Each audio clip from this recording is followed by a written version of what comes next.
All পৃথিবীর এখনো মা মনসা দেবীর কাছে 2.5 দিনকার খোরাক রয়েছে। দেখিচ্ছে 12 ফুট খুললে এখানকার সম্পদ পাবে, কিন্তু মন শর্ত ভালো দুল উদার থাকে, মা দুদুল দেয়, তাহলে সেই সম্পদ পাতে হয়। জোর করে কখনো কখনো কোনো সময়ের জন্য সম্পদ কেউ নিতেও পারবে না।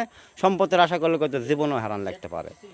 মনসা মঙ্গল কাব্যগ্রন্থে মনসা ছিলেন দেবতা শিবের কন্যা সর্পদেবী, আর এই ভিটা হচ্ছে মনসা দেবীর ভিটা বা পদ্মভিটা নামেই পরিচিত। তোর এখানে জীব বাঁচবি না, কারণ সকল জীবনকে হত্যা করে ফেলে দেবো, এই ভয়ে কামনায় বয়স এখনো ভয়েই রয়েছে মায়ের দেবতায়, যার কারণে সে আবার পুনরায় দুধ কলা দিয়ে এখান থেকে ভালো হয়ে গেছে। বাস্তবায় প্রমাণ আমাদের নিচচক্ষে, এটা আমরা দেখেছি। সবাই আশা করছি ভালো আছেন। আজকে আমি এসেছি বগুড়া জেলার কাহালু উপজেলার যোগীর ভবন গ্রামে। আজকে আমরা দেখতে এসেছি মনসা মঙ্গল কাব্যগ্রন্থের যে মনসা দেবী আছে সেই মনসা দেবীর ভিটা। মনসা মঙ্গল কাব্যগ্রন্থে রচিত বেহুলা লক্ষিন্দর ও 4 সওদাগরকে নিয়ে শত শত বছর আগে ভারত এবং বাংলাদেশে বহু সিনেমা, নাটক এবং কবিতা রচিত হয়েছে। বেহুলা ও মনসা দেবীকে নিয়ে মানুষের অনেক কৌতূহল। হাজার হাজার বছর আগে এই ভিটাতেই বাস করতেন মনসা দেবী, আর এই কারণেই এই ভিটাকে মনসা দেবীর ভিটা বা পদ্মভিটা বলে। মনসা মঙ্গল কাব্যগ্রন্থের অন্যতম গুরুত্বপূর্ণ চরিত্র হচ্ছে মনসা দেবী। আজকে এসেছি সেই মনসা দেবীর ভিটা দেখতে, অর্থাৎ এখনও তিনি যে জাগ্রত, এলাকার মানুষের দাবি তিনি এখনও জাগ্রত। তে আজকে আমরা এখন যাচ্ছি সেই মনসা দেবীর ভিটাতে। মূলত বেহুলা লক্ষিন্দর, 4 সওদাগর এবং মনসা দেবী একে অপরের সাথে জড়িত। 4 সওদাগরের পুত্র বেহুলার স্বামী লক্ষিন্দরকে এই মনসা দেবী দংশন করেছিলেন তার পূজা না করার জন্য। এলাকাবাসীর দাবি এই মনসা দেবীর ভিটাতে রয়েছে অমূল্য সম্পদ, যে সম্পদকে এখনো মনসা দেবী বা পদ্মদেবী পাহারা দিচ্ছেন। আমি এখন কথা বলবো এখানে যিনি সেবার দায়িত্বে আছেন তার সাথে। মূলত এই যে মনসা মঙ্গল কাব্যগ্রন্থের যে মনসা দেবী আছে, তার যে ভিটা আছে, এই ভিটার তিনি দেখভাল করে থাকেন এবং এখানে যত কার্যক্রম পরিচালিত হয় তার দ্বারা। তাই আমি এখন কথা বলবো সেই সুজন ভাইয়ের সাথে। ভাই, আপনি এখানে কতদিন ধরা দায়িত্ব আছেন? প্রায় দেখতে গেলে জন্ম হওয়ার পর থেকে, বুদ্ধি হওয়ার পর থেকে আমরা মা মনসা দেবীর এখানে পড়ে রয়েছি, এবং মা মনসা দেবীর অনেক বিকল্প প্রমাণিত আছে, অনেক ধরনের গল্প রয়েছে এবং আপনারা দেখেওছেন।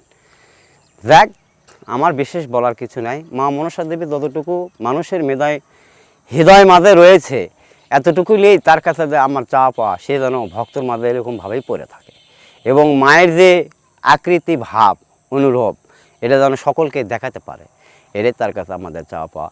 এখানে অনেক কিছু প্রমাণ, মানে ওই খেজুরের গাছ দেখিচ্ছেন, ওই খেজুরের গাছের বাধা কাটতে যায় সে একজন বাধা কাটিছে, কাটানোর পর বাধা যখন এসে পড়িছে, সে বাধা তুলে নিবার দেয়, ওখান থেকে মনে করেন গ্যাস উঠলে তখন ওর সর্বশরীর পুড়ে যাওয়ার অনুতপ্ত হলে তখন ও রাতেবেলা খোয়াবে, মা স্বপ্নেতে দেখায় যে বাবা তুই ওখানে অপরাধ করছিস, ওখানে এখনও ক্ষমা হবে যদি তুই বাল্য হিসেবে ওখানে মাপ চাস এবং দুধ কলা দিস, তাহলে তোর মাপ হবে। তাছাড়া কখনো কোনো সময় জন্য যে অপরাধ করছিস সে অপরাধ কখনো মাপ হবে না, এবং তোর এখানে জীব বাঁচবি না, কারণ সকল জীবনকে হত্যা করে ফেলে দেবো, এই ভয়ে কামনায় বয়স এখনো ভয়েই রয়েছে মায়ের দেবতায়, যার কারণে সে আবার পুনরায় দুধ কলা দিয়ে এখান থেকে ভালো হয়ে গেছে। বাস্তবায় প্রমাণ আমাদের নিচচক্ষে, এটা আমরা দেখেছি।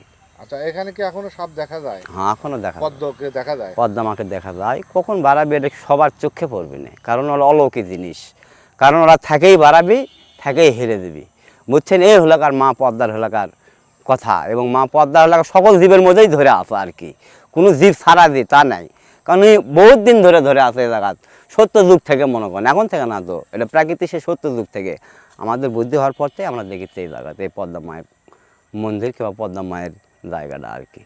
বন্ধুরা, আমি এখন যেখানে দাঁড়িয়ে আছি, মনসা যে ভিটা ছিল বা পদ্মর যে ভিটা আছে, সেই পদ্মর ভিটাকে কেন্দ্র করে এখানে একটা মন্দির নির্মাণ করা হচ্ছে। আমি সেই মন্দিরের উপর দাঁড়িয়ে থেকে এখন আপনাদের সামনে কথা বলছি। ইতিহাসে অত্যন্ত গুরুত্বপূর্ণ স্থান নিয়ে আছে হচ্ছে এই মনসা দেবী এবং পদ্ম। সেই পদ্মকে সন্তুষ্ট রাখার জন্য, তার পূজা করার জন্য এখানে এলাকাবাসী বা সরকারের উদ্যোগে এখানে মন্দির নির্মাণ হচ্ছে। আমি সেই মন্দির থেকে এখন কথা বলছি। সাইডে ঘুরে বেড়ে দেখেন, আসেন এদিক দিয়ে আসেন, দেখেন। এখানে ভিতরে কি এখনো পূজা অর্চনা হয়? হ্যাঁ, পূজা অর্চনা হয়। সেদিন গত কয়েকদিন আগে এখানে দুধ কলা মায়ের এখানে দিয়ে গেছে, তো দেখেন ভাই হয়তো না কাদো টাদো হতে পারে। দেখেন চতুর্থ সাইডে দেখেন, খালি এই ঠানায় ঘুরে মনে করেন আমরা নতুন ভাবে আবিষ্কার কথা আছে। আর এই পুরাতন এলে দিলে এলে কেউ এখনো হাত তো দেয়নি। এবার দেখিচ্ছেন তো ঝাউ জঙ্গল কেউ কখনো কোনো সময় যেন কাটেনি ভয়েই। এই দেখেন, এই দেখেন, এটা আজকালকার গাছ হয়তো বহুত দিন আগেকার এগুলো প্রাকৃতিক যুগেতে মনে করেন গাছ এলে। এই সেই খেজুরা গাছ, যে খেজুরা গাছের বাজা কাটবে যে ওর গোড়োর থেকে মনে করেন খায়ের থেকে ধুমো বার হয়ে সেই চেঁড়ার শরীরে ফোসা পড়ছিল, এই সেই খেজুরা গাছ। এই দেখেন এখনো খেজুর ধরে আছে। কেউ খেজুর পারে না? না, কেউ খেজুর পায় না। দেখছেন তো ঝোপ জঙ্গলগুলো কীভাবে ধরে আছে। এটা তো মিথ্যের কোনো প্রাকৃতিক কোনো খেলা লাগে গো ভাই, সম্পূর্ণ সত্য যেটা দেখিচ্ছেন, সব সত্যই তেলে দেখিচ্ছেন তো। এই এর ভিতরে যায় পূজা। আর ভেতরে এই দিক দিয়ে দেয়, মনে করেন যে ওখানে দেয় দুধ কলা টলা দেওয়া হচ্ছিল, পূজা পার্বণ করা হয় এবং সকলে মানা মানসিক করলে এখানে আসে সেটা শোধ করে দেয় আর কি। আসেন দেখেন, আজকালকার লয় চলে, আমরা বুদ্ধি হওয়ার পর থেকেই দেখিচ্ছি। এখানে কেউ কোপ দেয় না? না, এই উঁচু জায়গাতে আর কেউ কোপ দিতে পারে না ভাই, কোপ কোপ ছাড়া এখন যা আছে সব এই মায়ের আওতায় আওতায় ভয়ে আছে। এই মনীষা দেবী কি চার সদাগর হুম হুম হুম হুম চার সদাগরের মেয়ে? এটা হলে বেহুলা মনসা দেবী হলে শিবের মেয়ে, শিবের মেয়ে। শিবের মেয়ে মনসা, শিব শিব শিব শঙ্করের। দেখেন, ইনি তো যে বেহুলার স্বামী হ্যাঁ হ্যাঁ হ্যাঁ, লক্ষিন্দারকে লক্ষ্মীনাথ দর্শন করলো। হ্যাঁ, এই সেই পদ্মা, এই সেই পদ্মা দেবী। এই যে আপনাদের দেখানোর চেষ্টা করি, এই যে এখানেও পূজা এবং অর্চনা করা হয়, তার কিছু স্যাম্পল আপনারা দেখতে পাচ্ছেন। মনের আশা পূরণের জন্য এবং মনীষা দেবীকে সন্তুষ্ট রাখার জন্য এখানে পূজা করা হয়, তার কিছু নমুনা আপনাদের সামনে আমি দেখানোর চেষ্টা করছি। ভিতরে গর্ত কিসে ওখানে?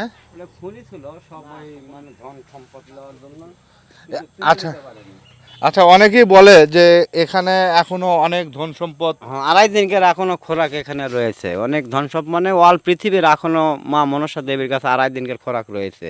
এটা প্রাকৃতিক সত্য, মিথ্যা না।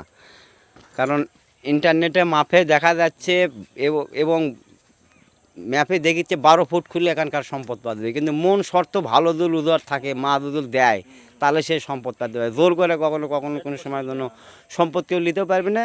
সম্পদের আশা করলে কত জীবনও হারান লাগতে পারে, কারণ এটা সেই মা মনসা দেবী। আচ্ছা ঠিক আছে, অনেক অনেক ধন্যবাদ আপনাকে। আচ্ছা, কষ্ট করে। আমার পিছনেই হচ্ছে সেই মনীষা মঙ্গল কাব্যগ্রন্থের আলোচিত চরিত্র, সেই পদ্ম বা মনীষা দেবী। সেই মনীষা দেবীর ভিটা থেকে আজকের মতো বিদায় নিচ্ছি। সবাই ভালো থাকবেন, সুস্থ থাকবেন। আল্লাহ হাফেজ।